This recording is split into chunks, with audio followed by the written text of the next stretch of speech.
Tu me vois-tu, là? Ah, il y a un problème.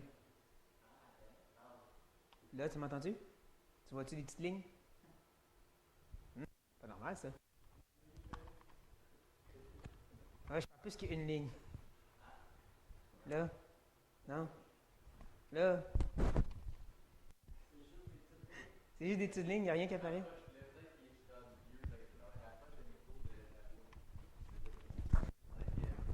S'il est trop proche, ça ne pas trop bien. Là? Ouais, c'est ça, il marche. C'est juste que je fais pas fort, c'est pour ça. C'est mieux comme ça. Tant qu'il capte. Tant qu'il capte. Vous vous rapprochez, vous savez, hein? Je ne veux pas vous manger. Pas ce soir, en tout cas. J'ai rien contre les ados ce soir. Donc, allez, rapprochez-vous, les ados. Bon, les ados! Non, mais on va commencer par prier. Oui, Père, on te rend grâce. Béni sois-tu, toi, le Dieu 3 fois saint, qui a bien voulu sauver des triples bouts comme nous. Qui a voulu donner ton Fils en rançon pour nous, rebelles et méchants et cruels. Et ça, c'est des chrétiens. Mais toi, Père, tu es un amour qui est insondable et incompréhensible, qui se manifeste en Jésus-Christ et par ton esprit maintenant en nous. Tu nous fais goûter ce merveilleux fruit.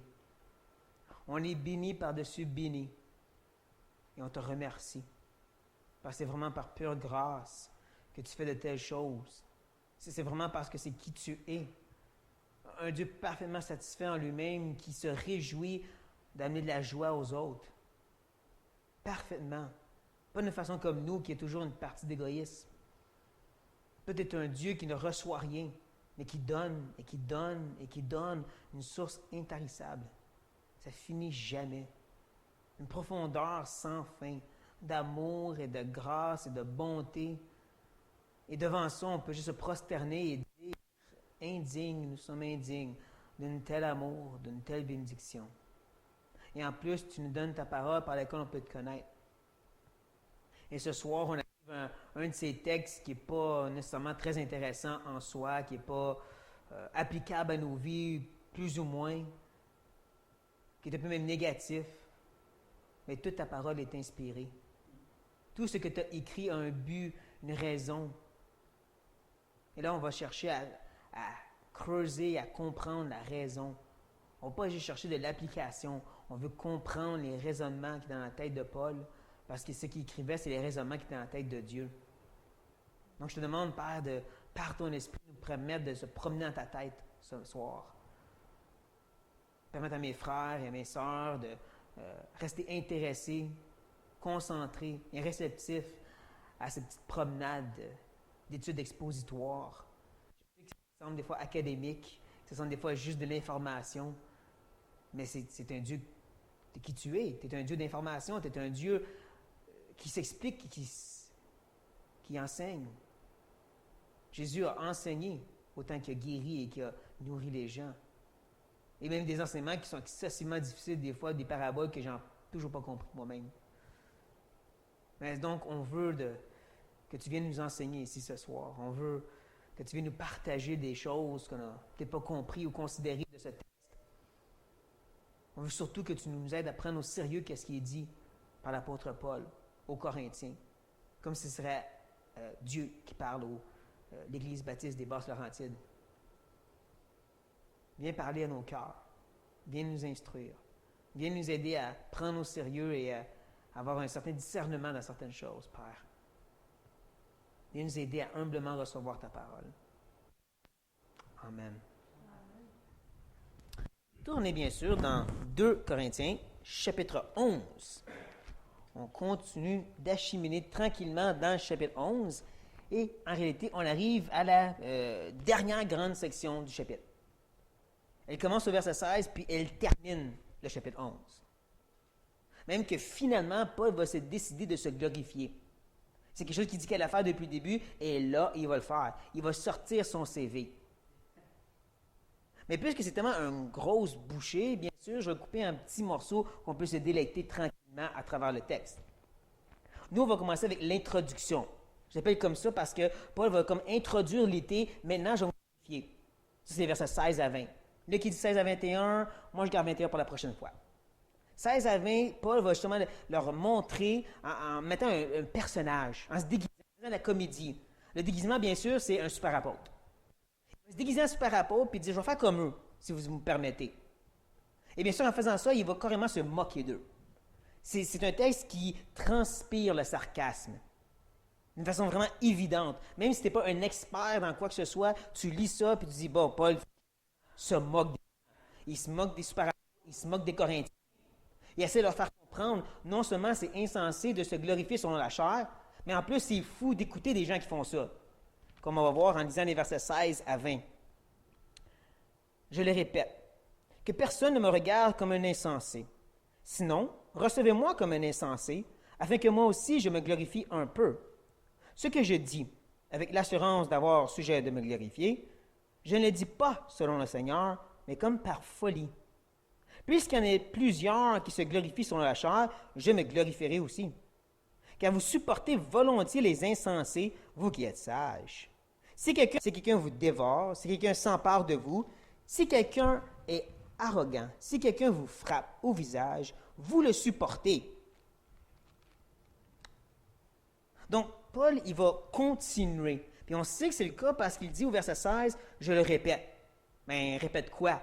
Il faut qu'il y ait quelque chose qui vient avant. Et bien sûr, c'est qu'est-ce qu'on se trouve au verset 1 du chapitre 11, lorsqu'il dit « supporter un peu de folie de ma part ». Ce n'est pas le même mot, folie, insensé, mais l'idée est pareille. Hein, je vais faire le fou, je vais faire l'insensé. Et ce qu'on s'est rendu compte ensemble, c'est que même si Paul il commence en disant « je vais être fou, je vais me glorifier comme eux autres », il ne l'a pas fait tout de suite. Non, il a pris le temps d'expliquer pourquoi il faut qu'il fasse ça. On a vu qu'il y avait une raison générale, puis ensuite une raison particulière. La générale, c'est les versets 1 à 6. Ça a le rapport avec le fait qu'il y avait peur, qui était en train de se faire séduire et emmener dans le détour d'un faux Christ, un faux évangile. Ensuite, au verset 7 à 15, on a compris la raison particulière, c'est l'attaque faite contre Paul. En rapport avec son qui était zéro, bien sûr. Maintenant que ça est réglé, là, Paul, il peut se péter les bretelles. Là, c'est temps qu'il rentre dedans et qu'il dit, je le répète, je reviens sur ce que j'ai dit au début. Là, je vais faire le fou. Mais si vous regardez comme il faut le lien entre verset 1 et le verset 16, vous allez voir que c'est plus une contradiction qu'il fait. Parce qu'il dit au verset 1, supportez un peu ma folie, mais ensuite il dit au verset 16, je le répète, que personne ne me regarde comme un insensé. Je vais être fou, mais dites pas que je suis fou. OK, il y a quelque chose qui ne marche pas dans ça. Vous voyez ce que je veux dire? Je suis fou, mais je ne veux pas que vous me dites que je suis fou. Et c'est parce que, comme je dis, il met maintenant l'habit des super-apôtres. Les super-apôtres qui se glorifiaient dans la chair, puis qui disaient, ben c'est normal de faire ça. Donc Paul, il dit, ben regardez-moi pas comme un insensé, sinon, recevez-moi comme un insensé. Toujours en étant comme le super-apôtre. Parce que c'est ce que les chrétiens ont reçu dernièrement, comme l'année dernière, les super-apôtres. C'est eux que ces hommes ont rentré dans l'Église et qui étaient reçus et que Paul traite maintenant d'insensés. Recevez-moi aussi comme un insensé. Subtilement, non subtilement, il pointe vers eux, les super-apôtres. Et maintenant, il considère la liste qu'il va donner à partir du verset 22, puis il dit un peu. Tu dis, waouh, c'est pas. Quand tu vois la liste, on va la regarder ensemble, elle est extraordinaire, puis là, Paul, il dit, ça, c'est juste un peu. Il pensait qu'il parle aussi d'aller au troisième ciel, dans le chapitre 12. Un peu. Eux disaient, nous autres, on parle la main avec Dieu à tous les jours. Quoi, on lunch avec Jésus? Qu'est-ce qu'il disait? Ça doit être vraiment exagéré. Mais encore, c'est du sarcasme que Paul fait. Alors, je vais faire un petit peu comparé à eux autres, bien sûr. Il enchaîne au verset 17 en disant « ce que je dis ». Mais qu'est-ce qu'il dit? Je vais me glorifier comme un insensé. Et c'est là que je vous dirais que la petite phrase, le petit énoncé entre parenthèses, pas parenthèses, mais virgule, avec l'assurance d'avoir un sujet de me glorifier, bien, un peu comme en français, elle peut être passée ailleurs. Si je ne me trompe pas, une règle de français dit que quand c'est entre virgules comme ça, tu peux le promener, cette phrase-là. Bon, l'expert me dit que oui. Mais je dirais que dans le grec, justement, elle est à la fin du verset 17. Elle nous montre que Paul veut prendre cet énoncé pour ensuite se enligner au verset 18. Donc, on va la garder pour tantôt. Arrêtez de le regarder, parce que là, on va regarder la suite du verset 17 en connectant ce que je dis avec le reste. Je ne le dis pas selon le Seigneur. Bien sûr, Paul n'est pas en train de dire « je ne suis pas inspiré ». Il fait la même chose dans 1 Corinthiens chapitre 7, quand il dit « ce que je vous enseigne sur le divorce et le remariage, ça ne vient pas du Seigneur. Parce que dans les évangiles, il n'y a pas enseigné. Ici, c'est plus l'idée selon l'exemple du Seigneur. Jésus ne s'est jamais glorifié. Il était humble, le plus humble de tous, plus que Moïse. Et il a certainement enseigné aux disciples. Donc, la méthode que Paul va prendre, c'est certainement pas l'humilité comme le Seigneur. C'est pas selon lui. Mais c'est encore un autre de ces coups bas qu'on est super apôtre. Au chapitre 10 et au verset 7, on avait vu qu'il se disait justement envoyé de Christ. Hein, si quelqu'un est persuadé qu'il est de Christ, les super apôtres. Nous, on est envoyés du Seigneur directement. Oui, mais le Seigneur, lui, il ne se glorifie pas comme vous autres. Il ne fait pas comme vous. Même que là, Paul va faire un contraste dans la suite en disant mais, contraste, comme par folie. C'est pas comme Jésus ferait, c'est de la folie. Et là, voici où est-ce que le grec devient intéressant. Le mot insensé, c'est phronéo. Phronéo, ça veut dire réfléchir, être sensé, de faire du sens, ou être sage. Un A, c'est une négation, donc insensé, pas de sens. Le mot, lui, folie, c'est le mot aphrosine. Ça vient de la même idée de pas de sens, mais tu as le suffixe. Suffixe, c'est ce qui vient à la fin. Préfixe au début, suffixe à la fin. Suffixe sin. Un peu comme en anglais, le mot qui donne naissance, c'est péché, sin. Bien, le suffixe a l'idée de quelque chose d'inhérent. Ça vient de toi. Puis on a fait un peu la différence aussi dans le terme moderne. Où est-ce que quelqu'un qui est insensé, c'est quelqu'un qui est stupide, il ne réfléchit pas. C'est pas un mal en soi, il est juste un imbécile. Mais quelqu'un qui est fou, c'est quelqu'un comme un hôpital psychiatrique. Il y a un problème intérieur, il y a un danger pour lui-même et les autres. Le mot grec a un peu la même sorte d'idée. Tu as celui qui n'a pas réfléchi, tu as celui qui a un problème intérieur qui l'aide à ne pas réfléchir comme il faut. C'est pas les rendus, là. Et quand on regarde ça, puis on voit le contraste entre Jésus, celui qui n'avait pas de péché, et là, tu as folie, celui qui a un problème intérieur. On commence à voir qu'il y a un gros débalancement et qu'encore une fois, Paul est en train de dire c'est pas selon le Seigneur qu'est-ce qu'ils font, c'est carrément une folie d'eux autres. Et là, on arrive à ces petits énoncés qu'on a mis de côté. L'assurance, la certitude, la garantie, c'est un beau mot ici, la garantie d'avoir sujet de me glorifier. Où est-ce qu'il apprend sa garantie? Bien, il la marque à partir du verset 22. Ça, c'est une partie de sa garantie. Tout ce qu'il a fait, tout ce qu'il a vécu pour le Seigneur, c'est une raison de se glorifier. Même si tu es humble, tu peux quand même dire wow, un homme qui vit comme ça pour le Seigneur, ouais, on peut taper dans le dos, on peut l'applaudir, quel homme de Dieu. Pas pour rien qu'on écrit des biographies sur des hommes qui ont vécu les mêmes choses. Sauf qu'il y a une double garantie. Et c'est là qu'on fait le lien, le verset 18, avec les petits mots puisqu'il. Hein, parce que, voici la raison. Donc, on fait le lien avec cette idée, avec l'assurance, d'avoir sujet de me glorifier. La double assurance, la deuxième partie de mon assurance, c'est parce qu'il y en a qui le font aussi, hein, qu'il en ait plusieurs. Et ça nous ramène au verset 17, les plusieurs. La façon subtile de Paul de dire, vous savez, là. Mais il le fait encore. Il y en a plusieurs qui se glorifient selon la chair. C'est ça la double garantie. C'est que j'ai le pédigree qui me permet de faire, mais c'est qu'il y en a d'autres qui font la même chose puis ils n'ont pas le même pédigree que moi. C'est pour ça que je me permets. Mais encore ici, il faut qu'on voit que Paul fait une double utilisation. Parce que l'expression chair, Paul l'utilise souvent de deux façons. Il y a celle qu'on connaît tous, charnel, péché, nature pécheresse, mais des fois, il veut dire tout simplement le corps humain. La chair, le corps. Faire attention quand on lit la Bible de penser que toutes les fois Paul parle du péché, des fois il parle carrément du corps humain. Donc ici, il ne faut pas empêcher de voir, en disant cette expression, il se glorifie selon la chair, il est en train de dire d'un bord, tu as les super apôtres, avec leur lettre de son recommandation, puis leur éloquence, une grande capacité pour parler, une capacité charnelle bien sûr, mais de l'autre bord, tu as Paul qui va se glorifier selon son corps. Hein, les souffrances physiques qu'il a vécues, les sacrifices comme les jeûnes qu'il a mis en pratique. Donc, d'un bord, tu as eux selon la chair, puis tu as l'autre bord, Paul selon sa chair. Mais ce n'est pas la même chair. Et selon cette chair, Paul se permet de se glorifier, comme eux le font aussi. Sauf comme j'ai dit, ce n'est pas dans la même façon de penser. Et pourquoi que Paul est prêt à faire ça? Mais c'est parce que, verset 19, car vous supportez volontiers avec joie, avec plaisir même. Volontiers, ça démontre un petit peu l'idée que, oui, je l'accepte, mais je ne suis pas sûr, mais avec joie, avec un plaisir, surtout quand on regarde la liste du verset 20, puis ça part de donner des coups. Sont-ils masochistes?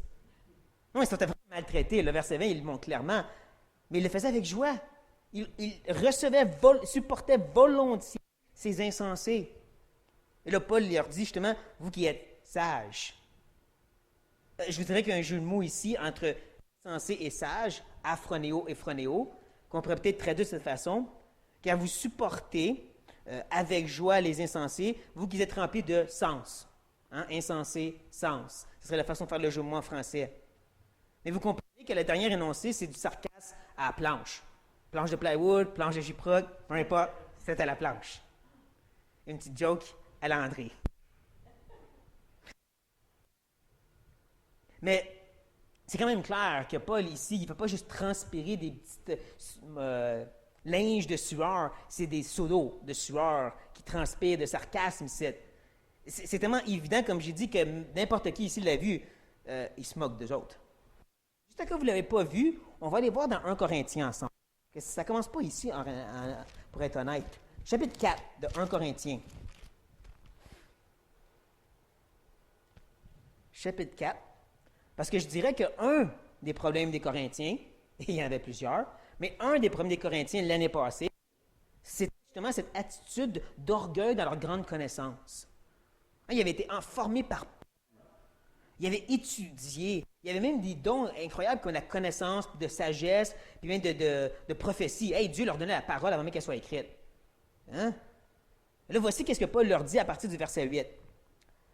Déjà, vous êtes rassasiés. Déjà, vous êtes riches. Sans nous, vous avez commencé à régner. Et puissiez-vous régner en effet, afin que nous aussi nous régnions avec vous. Afin de nous apôtres, les derniers des hommes, des condamnés à mort en quelque sorte, puisque nous avons été en spectacle au monde, aux anges et aux hommes. Nous sommes fous à cause de Christ, mais vous êtes sages en Christ. Nous sommes faibles, mais vous êtes forts. Vous êtes honorés et nous sommes méprisés. Puis on aurait pu continuer, mais je pense que vous le sentez. C'est sarcastique, c'est ironique, c'est de la moquerie. Il va même continuer si vous allez jusqu'au chapitre 6. Je ne sais pas si vous voyez le chapitre 6, c'est qu'il y en a qui amenaient en cours les autres chrétiens. Les chrétiens qui amenaient en cours. Et là, on lit au verset 5, « Je le dis à votre honte, ainsi il n'y a parmi vous pas un seul homme qui puisse prononcer entre ses frères. » Bon, je relis encore. « Je le dis à votre honte, ainsi il n'y a parmi vous pas un seul homme sage qui puisse prononcer entre ses frères. » Il y a un petit goût de... Vous n'êtes pas supposé être rempli d'intelligence, vous autres? Vous allez devant les juges pour vos petites créances. C'est quoi votre problème? Pas pour rien que rendu au chapitre 8, il dit que la connaissance enfle et charité édifie. C'est pas pour dire que c'est mauvais d'étudier. Ne prenez pas le verset. Non, il parle à des hommes qui se pensaient tellement meilleurs que les faibles qui ne comprenaient pas. Puis ils les écrasaient sur leur grande connaissance. Donc, c'est du sarcasme dans le chapitre 11 de 2 Corinthiens. Quand Paul les traite de sages, de phronéo, remplis de grand sens et sagesse. Et juste encore, vous n'êtes toujours pas d'accord, je sais que vous l'êtes, mais on va faire justement un petit effort grammatical pour le voir avec le verset 20. Parce que le verset 20 commence avec un car. Ça, c'est une des raisons pourquoi j'aime toujours aller dans le grec et ressortir les mots, parce qu'ils sont là, ils montrent le lien que Paul fait. Je dirais même que la fin du verset 20, pour moi, ça dit « vous le supportez ». Peut-être vous autres aussi. Bien, il faut le prendre et ramener au début du verset 20. Voici ce que Paul dit dans le grec. « Car vous le supportez si… » Puis là, il lance la liste de toutes les choses qu'il supporte. Là, il faut faire le lien parce que le « car » nous ramène au verset 19. « Vous qui êtes sages, et je vous traite de sages parce que vous supportez toutes ces mauvaises choses. » Moquerie. Assez évidente. On va voir la liste pour voir ça. Il dit, quelqu'un vous asservit, littéralement vous rend un esclave. Oui, c'est imagé, mais il y a aussi une part de littéral, parce que c'est connu que les grands enseignants, les rabbins ou les philosophes, littéralement traitaient leurs étudiants comme des esclaves. Dans Jean 13, Jésus lave les pieds des disciples, puis il dit, vous m'appelez maître. C'est un rappel, les maîtres se faisaient laver les pieds par les disciples. C'est comme ça que ça fonctionnait. Donc, ils étaient vraiment des esclaves. Là, on ajoute, si quelqu'un vous dévore, qui encore nous ramène un peu à Jésus, quand il dit justement que les pharisiens dévoraient les maisons des veuves. Ils prenaient tout ce qu'ils avaient. Les Corinthiens étaient bien riches. Ils pouvaient payer les super apôtres. On a besoin d'une belle grosse estrade plus haute, puis ainsi de suite, puis des belles robes, parce qu'on se présente devant tout le monde. Et ensuite, il ajoute, si quelqu'un s'empare de vous, pensez au chapitre 6, l'idée du joug étranger qu'il devait enlever. Ils ont capturé ces gens-là par leurs faux enseignements, par leur légalisme, ces chaînes pesantes. Ils sont emparés d'eux autres. Après ça, si quelqu'un est arrogant, littéralement dominateur. Qu'est-ce que Pierre dit dans Pierre chapitre 5? Il faut que les enseignants soient des dominateurs. Pour rien qui dit ça, c'était dans la mentalité des enseignants. Comme je dis, autant les rabbins que les grands philosophes, il y avait cette mentalité, on est au-dessus des autres. On est l'enseignant. Toi, à mes pieds. Donc, si jusqu'à maintenant, tout ce qui était imagé était aussi littéral, quand on arrive au dernier, si quelqu'un vous frappe au visage, il ne faut pas être si près de dire c'est juste une image. Il y avait une part de vérité dans ça. Parce qu'une fois de plus, je vous dirais que ces mêmes enseignants avaient tendance à littéralement battre leurs étudiants. Tu n'écoutes pas? Bang! Tu n'as pas compris? Bang! T'as le bon vieux temps. Puis, on l'a vu la même chose avec les églises catholiques. Hein? Les écoles catholiques, vous savez de quoi je parle? Si les gens ne vous savez pas, allez chercher sur Internet. Abus de l'Église catholique. Vous allez en voir qu'est-ce qu'ils ont fait. Ils étaient violents avec les enfants. Mais je dirais que ce n'est pas juste les rabbins, ce n'est pas juste les philosophes ou les catholiques, c'est aussi les chrétiens. Vous savez, l'idée de la pénitence que le prêtre donne lorsque tu demandes d'être pardonné. Il faut que tu fasses telle chose pour qu'on pardonne. Vous connaissez un peu ça? Sinon, allez voir. Oui. Bien, ça ne vient pas des catholiques, ça vient des pères de l'Église. Des hommes comme Tertullien puis Ambrose qui, justement, poussaient les gens qui voulaient vraiment se repentir de faire des actes. Tu vas te promener à genoux autour du bâtiment avec un sac sur le corps pour prouver que tu te repens vraiment. Des choses comme ça. Des actions de souffrance qui se faisaient eux-mêmes. Moi, je trouve que ça amène toute une autre idée dans la qualification que Paul donne pour les pasteurs, qui ne doivent pas être des donneurs de coups. Ce n'est pas juste « soyez pas violents », c'est vraiment l'idée qu'un enseignant avait une mentalité « tu bats l'étudiant ». Tu bats celui qui est sous toi. Donc, Paul dit, ça ne marche pas comme ça pour nous les pasteurs. Il fallait qu'ils leur disent parce que c'était ancré dans la mentalité du temps. Dans la mentalité du monde, comme on l'a dit, c'était encore vivant les catholiques. Donc, quand on frappe au visage, il y a une possibilité que les Corinthiens se faisaient battre, puis ils le souffraient avec joie. Parce qu'on avait besoin, il faut qu'on apprenne. Plus qu'on avance dans cet épître, et je dirais même surtout dans cette dernière division, là, à partir du chapitre 11, et plus qu'on se rend compte que c'est sérieux le problème à Corinthe. Ce n'est pas juste qu'il y avait des petits faux enseignants qui faisaient du trouble avec leur légalisme, ou qui se moquaient de Paul. On l'a vu au début du chapitre 11, il est en train de les amener à des routes. Là, on voit ici qu'il est en train de les abuser, les Corinthiens. C'est sérieux. C'est quelque chose qu'il faut aussi prendre au sérieux parce que de nos jours, il y a encore de vrais chrétiens, ou peut-être des gens qui cherchent sincèrement et qui se font avoir par des enseignants et ou enseignantes. Et ils se font avoir à cause justement de cette glorification dans la chair, à cause de ce qui sort et qui émane autour d'eux. Tout le succès qu'ils ont, et des fois, c'est du succès spirituel. Comme par exemple, Joyce Meyers. Joyce Meyers a souvent dit, je sais que les gens ne sont pas d'accord avec le fait que je suis une femme pastoresse. Mais regardez le succès que Dieu me donne. Et c'est vrai, là, les gens aiment ses livres, vont à ses conférences et même se sentent bénis par ce qu'elle dit. Donc, glorification dans la chair. Et les gens se font avoir. Mais on va ramener ça plus à notre niveau. On va parler des hommes et des gens que nous, on reconnaît. Kevin DeYoung, Watchman Nee, George MacArthur, puis ainsi de suite. Tous des hommes qu'on respecte et qui ont fait des grandes œuvres, mais qu'on doit faire attention quand même à quel point qu'on est prêt à écouter tout ce qu'ils ont à dire, puis de laisser leur gloire nous affecter. Et ne soyez pas si prêts à dire « Oui, tu as raison, bien sûr », parce qu'on est aussi comme les Corinthiens, on a aussi tendance en nous. Des fois, ce n'est pas aussi flagrant qu'eux autres, mais c'est quand même de notre tendance de dire « Ouais, mais c'est MacArthur, il doit savoir de quoi il parle. » Mais, tu vois, ramenons ça encore plus terre à terre. Pasteur X.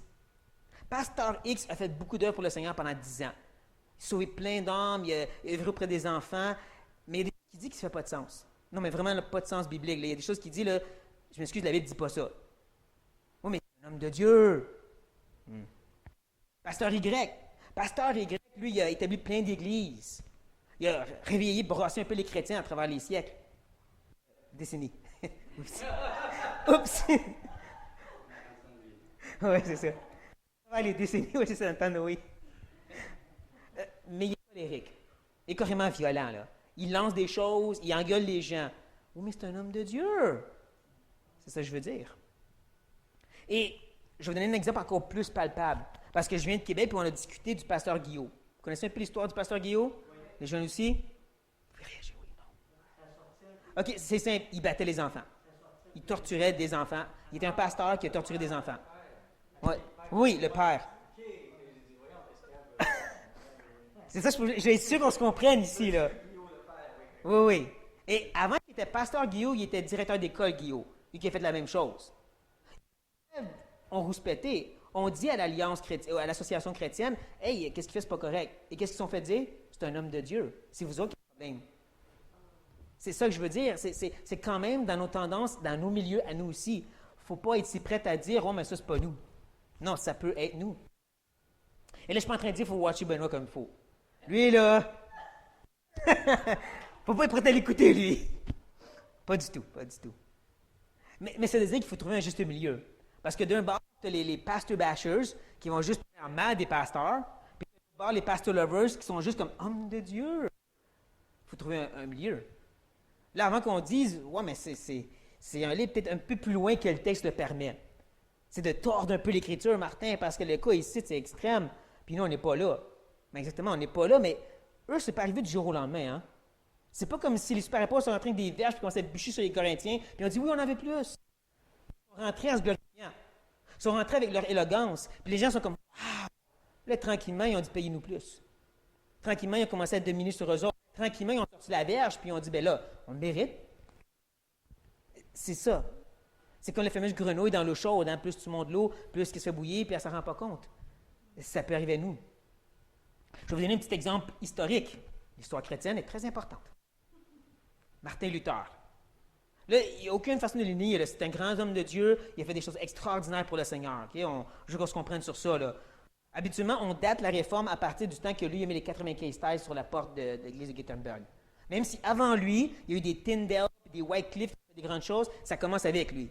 Parce qu'il était un homme qui a pris de la place, qui a brassé l'église catholique comme il faut. Lui, il a réformé l'église, ça n'a pas marché, donc il a commencé une autre église. Donc, il a fait des grandes choses pour Dieu. Mais il n'y a personne là pour dire Martin, je pense que tu n'as pas raison ici. Donc, il s'est en pris, puis en pris, puis en pris. J'ai déjà donné cette histoire-là à un temps où est-ce que Zwingli, un autre des réformateurs, vient le voir et dit on va travailler ensemble. Et ils se sont entendus sur presque tous les points, sauf le repas du Seigneur. Martin Luther a une façon de penser différente des autres. Et Zwingli il a dit OK, gars, on passe par-dessus ça. C'est un détail. Pense comme tu veux, je pense comme je veux. Mais pas pour Martin Luther. Pour lui, il a carrément dit tu n'as pas le même esprit que moi. En 2 mots, tu es un envoyé de Satan. Je ne veux pas travailler avec toi. Et il n'y a personne qui a dit ben, je pense que tu n'as pas raison ici, Martin. Et on peut même continuer à avancer parce que plus tard dans sa vie, il est devenu antisémite. Il a carrément écrit contre les Juifs. Il y a d'autres sortes de choses qui ne font pas de sens. Mais l'Église luthérienne moderne, qu'est-ce qu'elle a fait? Martin Luther n'a rien fait de mal. C'est quelque chose qui peut arriver. Donc, il faut être prêt et vigilant dans nos propres vies de comment on lit on tombe sur un écrivain ou quelque chose comme ça, puis oups, on se laisse trop emporter par ce grand homme de Dieu. C'est facile. C'est pour n'importe qui. Et je dirais même surtout, désolé, je disais que je n'allais pas le faire, mais pour les jeunes, parce que vous êtes influençables et vous mettez qu'à commencer dans le Seigneur. Donc, que le Seigneur nous aide. Prions. Père, ta parole, elle parle encore aujourd'hui. Elle dit encore des vérités. Des fois, ça ne semble pas être palpable pour nos vies présentement, mais c'est un avertissement pour le futur. Comme Salomon, dans les livres des Proverbes, qui parle à ses enfants, il les préparait pour le futur. C'est possible qu'il leur parlait de la femme adultère qu'eux ne comprenaient pas encore. Mais c'est un avertissement pour les préparer. C'est pour ça qu'il en parle pendant plusieurs chapitres et dans plusieurs proverbes, parce qu'il sait le danger. Donc, qu'on prenne au sérieux par le danger, le mal, et à quel point les Corinthiens sont fait avoir. Parce qu'ils ont laissé la glorification de la chair prendre le dessus et ils sont tombés dans ce piège de folie, d'insensé. On est vraiment entouré de grands hommes, aucun doute. Des hommes qui font des choses extraordinaires, qui ont des exemples à nous montrer. Des écrivains qui ont beaucoup à nous enseigner, puis des pasteurs aussi, et qu'on veut respecter. Et les jeunes dans la salle ont des modèles autour d'eux aussi. Mais donne-nous le discernement, Père. De ne pas regarder à ce qui saute aux yeux, même les bonnes choses chrétiennes, mais à regarder tout simplement à la vérité. La vérité de ta parole, la vérité de qu'est-ce qu'elle dit. De nous d'être comme vraiment comme les Juifs de Bérée. Ils ne faisaient pas juste lire la Bible, ils ont étudié pour être sûrs de ce que Paul disait venait vraiment des Écritures.